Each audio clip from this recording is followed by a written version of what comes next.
Fighting Leatherneck softball is live from Mary Ellen McKee Stadium. Duclos sends this one deep into center field. Dunn's back on it, makes a great catch in center. She robbed a home run last week. The 2-0 to Marshall is hit into center field. It'll get down for a base hit. Marshall could have it inside the park run. She's around second base. She's going to be sent home. Sammy Marshall inside the park home run. She's safe. And inside the park home run for Sammy Marshall. Counting is up 1 ball, 1 strike here in the top of the third. No score here in Fargo, North Dakota at the Elig Sports Complex. Haley Bickford standing at first base after a leadoff single. Emma Gerald at the plate. Nobody out here in the top of the third. Whitney Johnson's 1-1 offering to Emma Gerald is on its way. She shows bunt, lays it down. Gay fields the throw to Enriquez is in time. Another sac bunt perfectly laid down by Emma Gerald. It's the second today.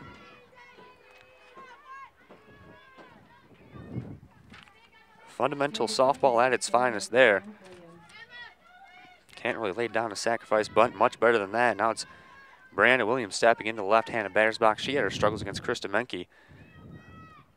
0 for 2 with a strikeout. Looking to change her fortunes here in game 2. Williams batting .469 in conference play before that 0 for 2 stretch in game 1. Good for third on the team in Summit League play. Corner infielders playing a little bit back against Brianna Williams, kind of surprising. Middle infielders in though.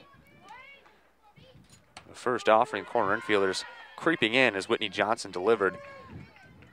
Williams takes a strike. No balls, 1 strike to the sophomore from Oklahoma City, Oklahoma. Emma Gerald steps in now with 2 outs.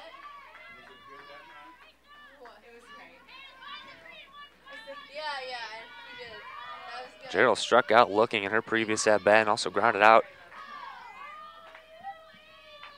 to Bree Coombs. First pitch swinging to left. Mortensen gets back on it. It's gone! Emma Gerald, a 3-run home run. We joked about it earlier on the bus. The first career home run for Emma Gerald. It's 5-0 Western Illinois. With 1 out here in the top of the 4th, Walsh awaits the 3-0. Bell catches the corner on a breaking ball. 3 balls, 1 strike, 1 out. Kelly at second. Sears at third, courtesy running for Leah Romeo. Walsh at the plate, Gerald on deck. The 3-1 from Bell. Swung on a miss, strike 2. Walsh is in a full count here against the senior Chanda Bell. Bell got her to strike out in the second. Teagan looking to change the fortunes here. The 3-2 from Bell. Popped up right side in foul territory, and it lands with Cumbus, Jolly, and Gaines all giving chase over on that right-hand side of the field. Again, a lot of foul territory here. Although, again, we're also coming from IUPUI where there's essentially no foul territory, so it could just look like a lot. You take about 2 steps in foul territory at IUPUI and you hit the fence. Again, the 3-2 from Bell is fouled off down the right-hand side. Walsh continuing to stay alive, continuing to fight against the senior Chanda Bell. The Marist High School alumni going up against the senior from Indianapolis, Indiana. The 3-2 again. Hit deep into left field. It is out of here. Teagan Walsh, her first career home run. Leatherneck's lead 3-1. Bigford's 2-2 now. Ground ball to Meg Kelly. She's going to throw home to get 1. Leah Romeo's going to turn far to first in time. Double play turn. The Leathernecks turn 2. 5-2-3. We go to the bottom of the 5th. Leathernecks 3, Mastodons 1.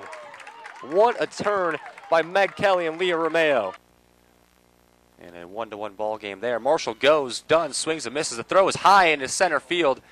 Marshall elects to stay at second base. I lost count, Dylan. I think it's 32 now. That's 32 now and 4 on the day. She's just been a speed demon today. Casey Dunn at the plate, an 0-1 count. Seidlitz in the circle. We saw Sammy Marshall steal third base back in the first.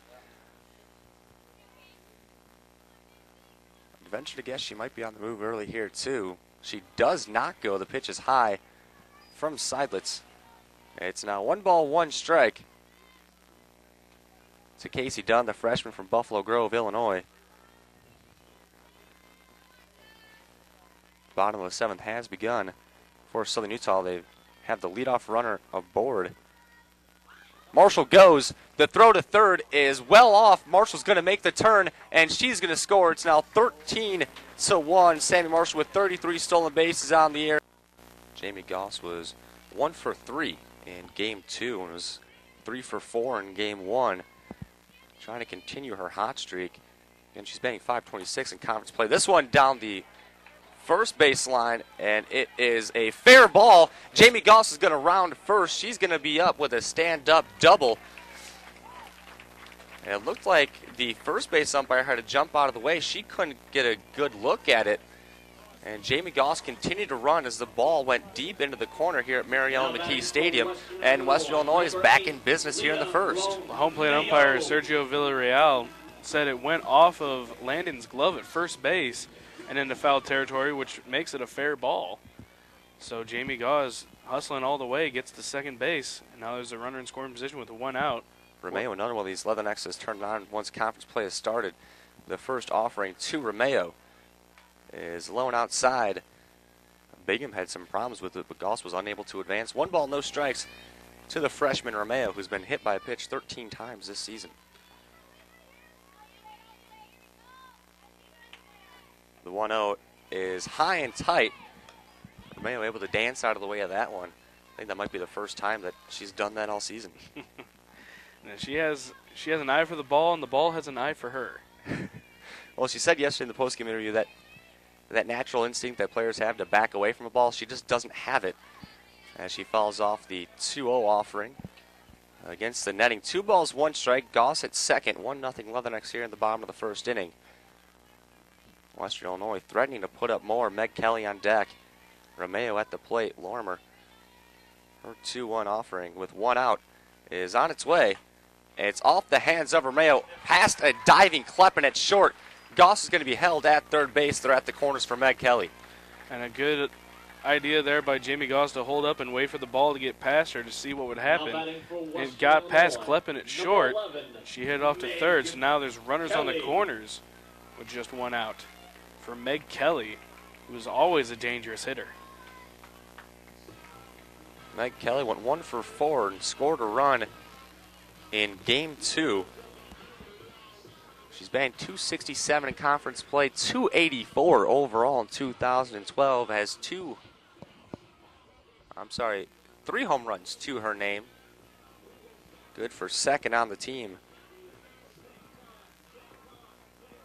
Behind Jamie Goss and Ashley Campbell. She leads Casey Dunn by 1 home run. Then you throw in Tegan Walsh with the other home run for Western Illinois. That gives them 14 on the year.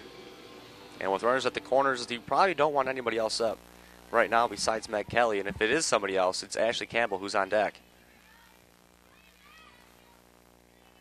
Leathernecks at the corners. The first offering from Lorimer to Kelly is high. 1 ball, no strikes. We saw a delayed steal yesterday with Romeo at first base. I don't know if we'll see that here with the big run production part of the order up for Western Illinois. Now the 1-0 from Lorimer is sent deep into center field. Weber gives chase. Goodbye, home run number 4. It's now 4-0 Leathernecks. The 1-2 from Bickford to Riley again on the way. The sophomore from Macoka, Iowa's 1-2 offering is dribbled to Gerald at second. She bobbles it over to first in time. Leathernecks win 5-4. Western Illinois defeats Kentucky 5-4. That's 2 in a row now for Western. They've won 3 out of the last 4.